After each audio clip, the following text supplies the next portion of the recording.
Once upon a time, there was a king who loved to go out hunting. One day he followed a stag out into the depths of a forest, then realized that he had lost his way.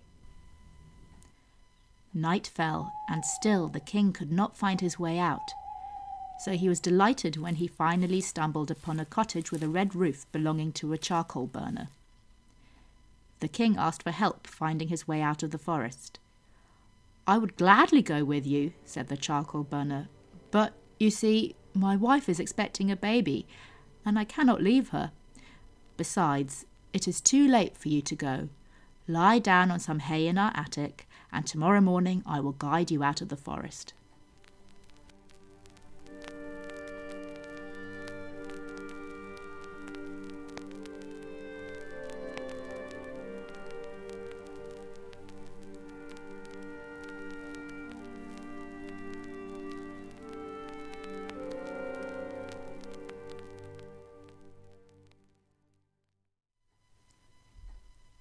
A few hours later, a baby boy was born to the charcoal burner.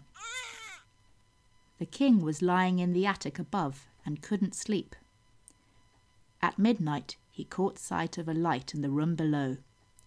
He peeped through a chink in the flooring and saw the charcoal burner asleep, his wife lying in a faint, and 3 old women, all in white, standing by the baby, each with a lit candle in her hand. The first said, "My gift to this boy is that he shall experience great dangers." The second said, "My gift to him is that he shall escape from them all and live a long life." The third said, "My gift to him is a wife. There is a king lying upstairs in the hay. He does not yet know that this very night a baby girl has been born to him at home in his palace. One day that girl will grow up and marry this boy." Having given their gifts, the old women put out their candles, and all was quiet.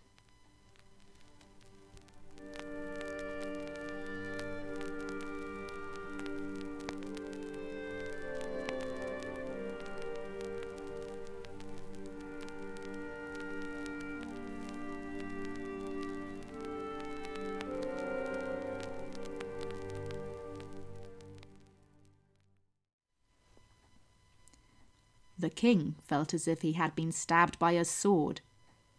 His daughter could not marry the lowly son of a charcoal burner. He tossed and turned until the morning, thinking over how to prevent what he had heard from coming true. When dawn broke, the child began to cry. The charcoal burner got up and saw that his wife had gone to sleep forever. "Oh, my poor little boy," he whimpered. "What shall I do with you now?" "Give me the baby," said the king. "I'll take care that it will be looked after, and I will give you so much money that you will never have to burn charcoal again for as long as you live." The charcoal burner was delighted to hear this, and the king went away, promising to send for the baby. When he arrived at his palace, they told him joyfully that a beautiful baby daughter had been born to him. The king frowned, then called one of his servants. "Go to the forest and find the little cottage with a red roof," he told him. "There is a charcoal burner living there. Give him this money, and he will give you a little child. Take the child and drown it on your way back. If you don't, I shall drown you."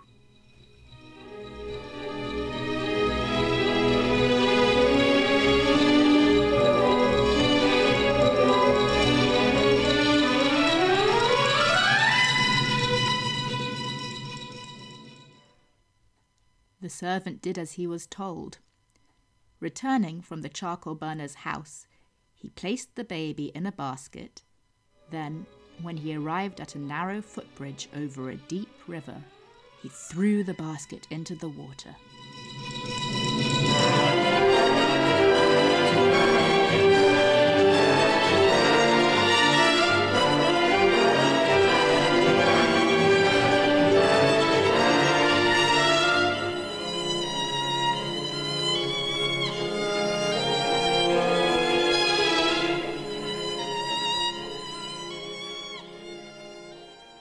"Goodbye, unwelcome son-in-law," said the king when the servant told him what he had done. What the king did not know, however, was that the baby had not drowned. Instead, it had floated in its basket down the river.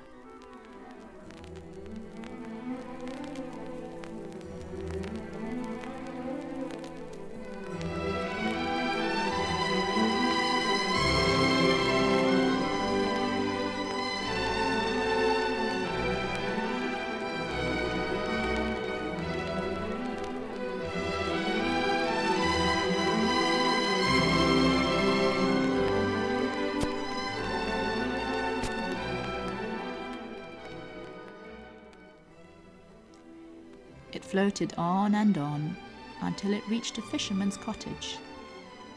The fisherman himself was sitting by the bank mending his net when he saw something floating down the river. He drew the baby in its basket out of the water, then carried it in to his wife. "You've always wanted a little son," he said. "Well, look what the water has brought to us." The fisherman's wife was delighted. She called the baby Floatling and decided to bring him up as her own.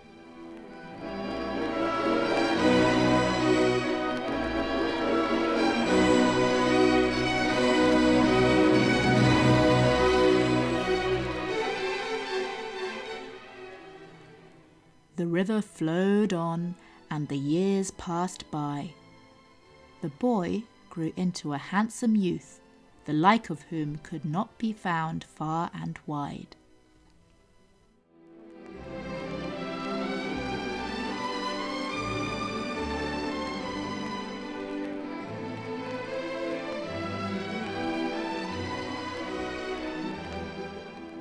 One day, the king rode by the fisherman's cottage.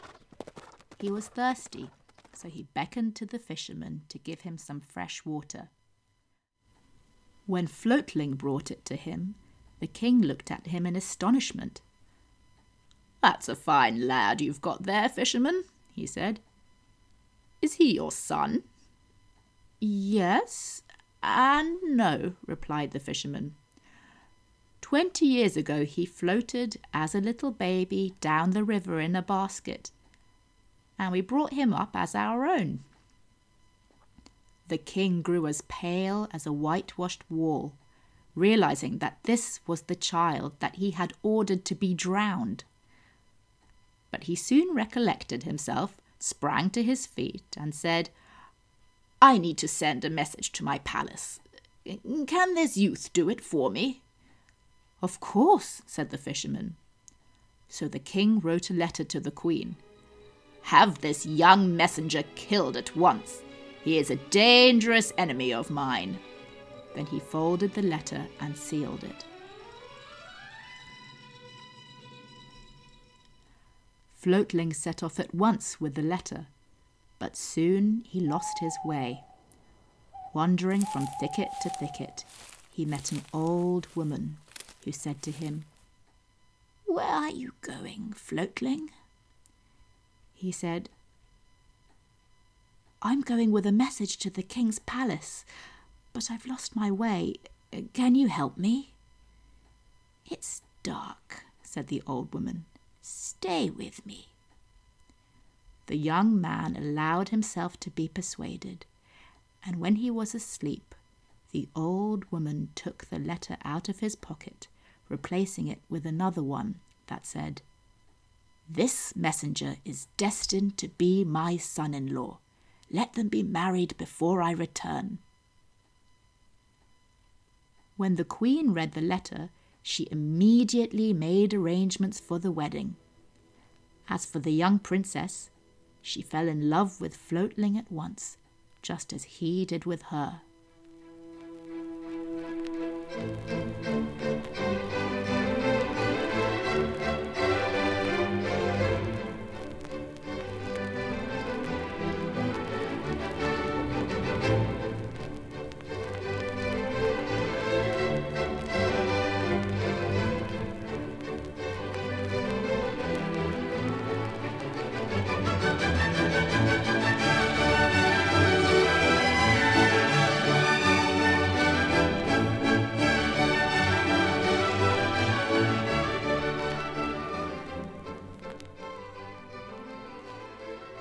The wedding took place with great joy and celebration. But some days later, the king came home, and when he discovered what had happened, he flew into a rage. Calling Floatling over, he demanded to know what had happened. Floatling related how he'd lost his way in the forest and stayed the night with an old woman. Realizing that this old woman must be the same one who 20 years ago had foretold the wedding, the king thought to himself. Then he said, "What's done can't be undone. Still, you can't be my son-in-law for nothing. If you want my daughter, you must bring me the 3 golden hairs of Grandfather Allknow."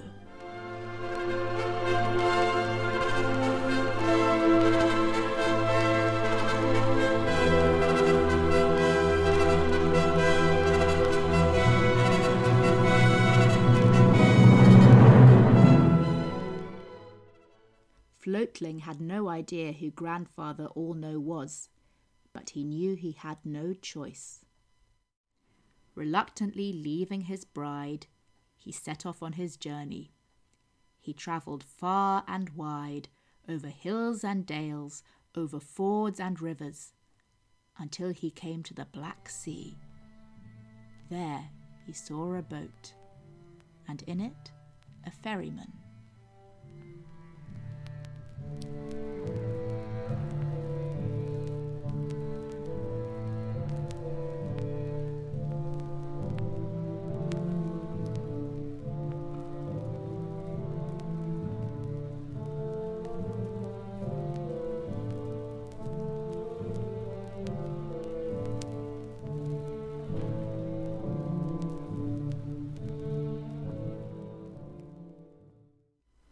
"Where are you travelling?" asked the ferryman. "To Grandfather Allknow for 3 golden hairs." "Oh, I've been waiting for such a messenger," said the ferryman. "For 20 years I've been ferrying here, and nobody has set me free. If you promise to ask Grandfather Allknow when I can stop work, then I will gladly ferry you over."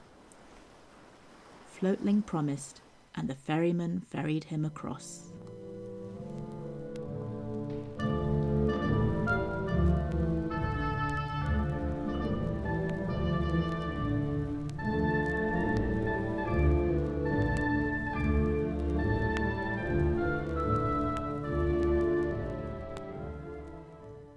On the other side of the sea was a great city full of great buildings. But it was a city that was falling apart. In the city, he met an old man who had a walking stick in his hands and could hardly stand up.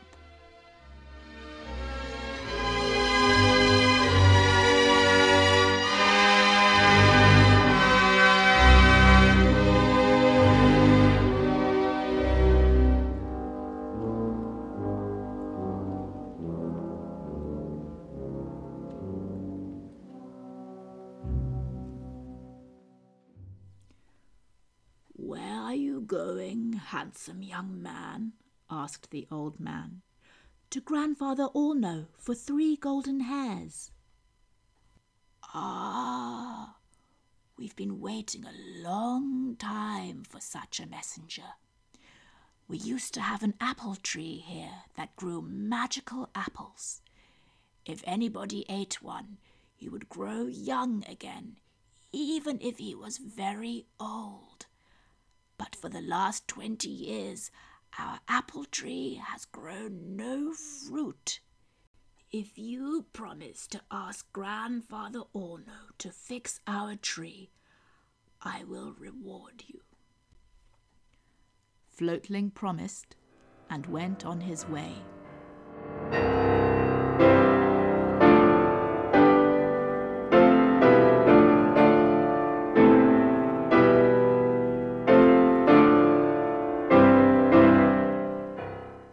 Soon Floatling came to another city, which was also half ruined. Not far from the city, a son was burying his dead father, and tears, like peas, were rolling down his cheek.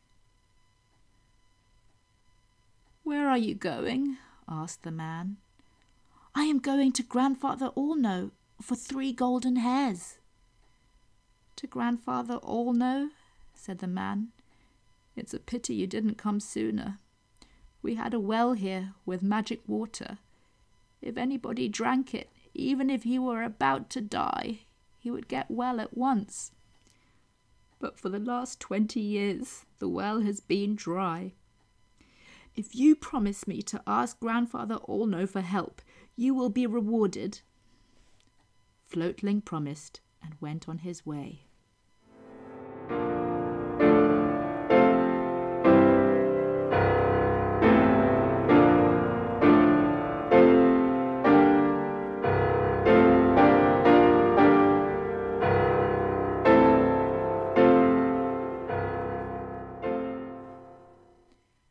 Soon he came to a black forest, and in the middle of the forest was a green meadow full of beautiful flowers and a golden palace. This was Grandfather Allno's palace.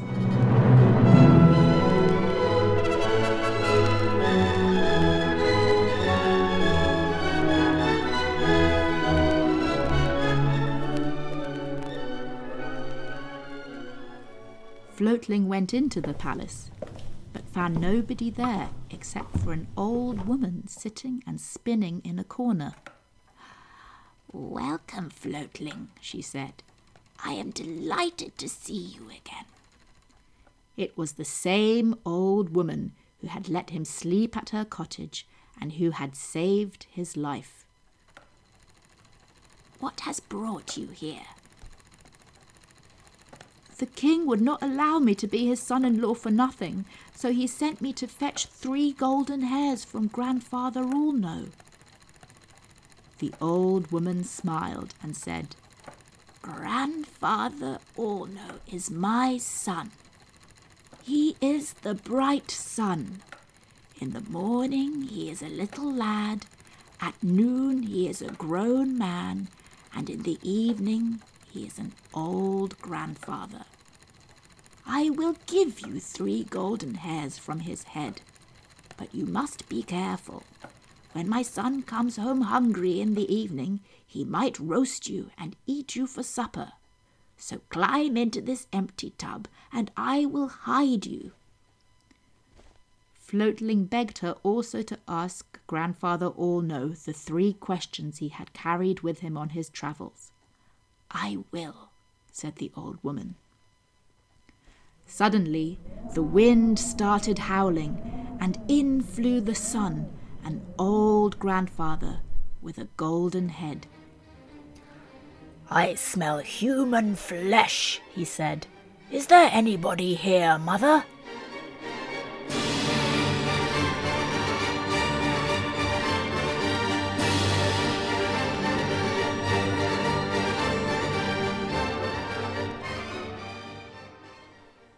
"Who on earth should be here?"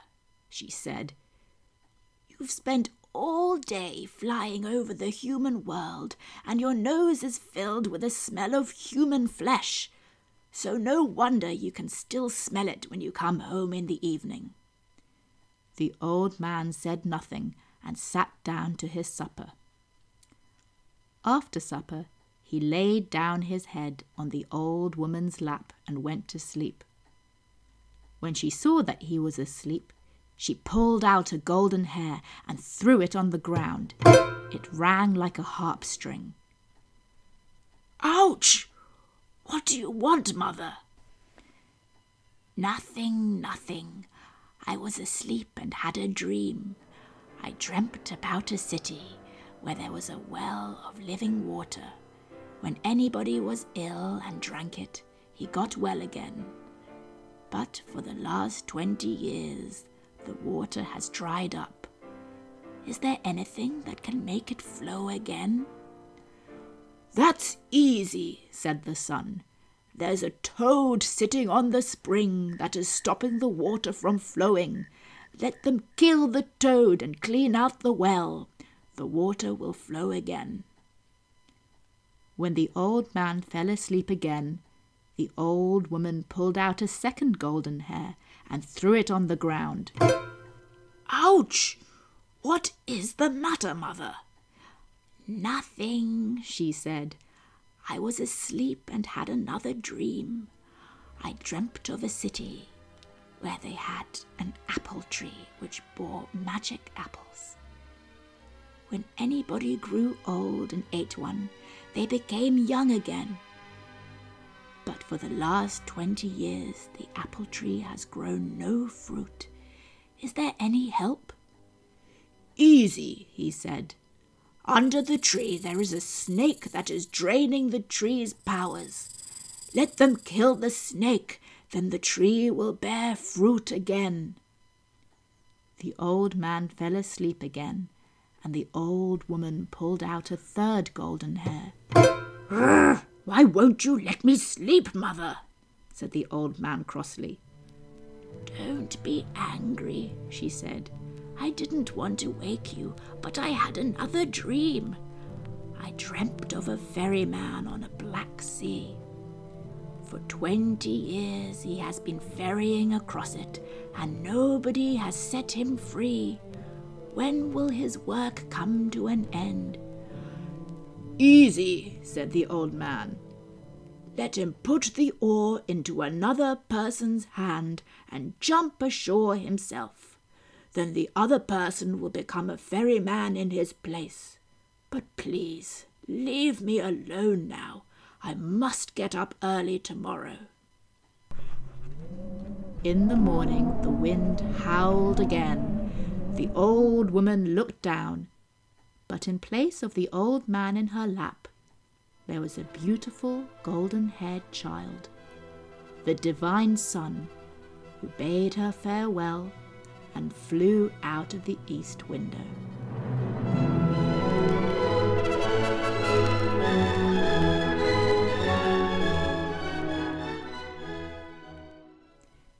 The old woman picked up the tub and said to Floatling, "Here are the 3 golden hairs for you, and you also know what Grandfather All-Know has answered to your questions. Go, and goodbye." Floatling thanked the old woman and left. When he came to the first city, he met the gravedigger. "I bring good news," he said. "Have the well cleaned out, kill the toad that sits on the spring, and the water will flow again." The gravedigger had this done, and when he saw the water bubbling up, he gave Floatling 12 white horses, and on them as much gold and silver as they could carry.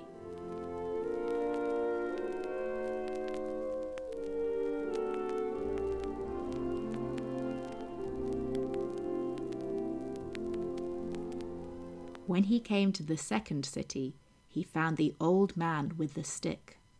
"I bring good news," he said. "Have the apple tree dug up. You will find a snake under the roots. Kill it, and the tree will bear fruit as it did before." This was done at once, and during the night the apple tree bore 20 new apples. The old man was delighted and presented Floatling with 12 black horses, and on them as many riches as they could carry.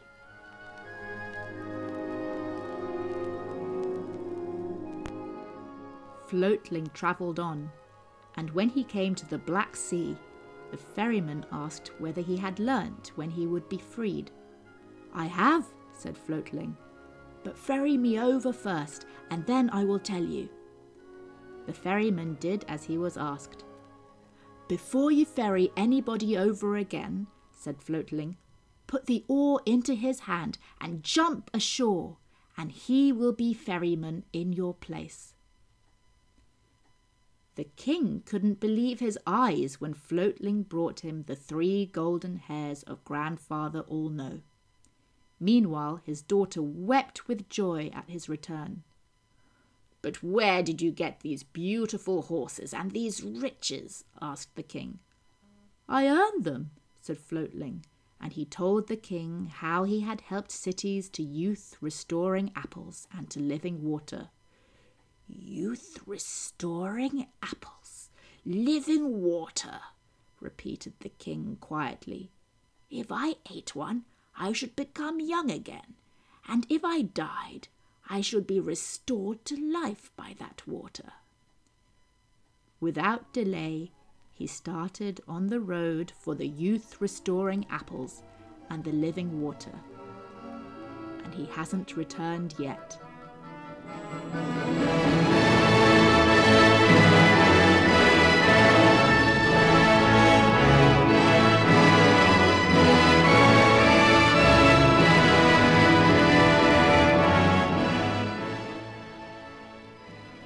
And so the charcoal burner's son became the king's son-in-law. As for the king, perhaps he is still ferrying people across the Black Sea.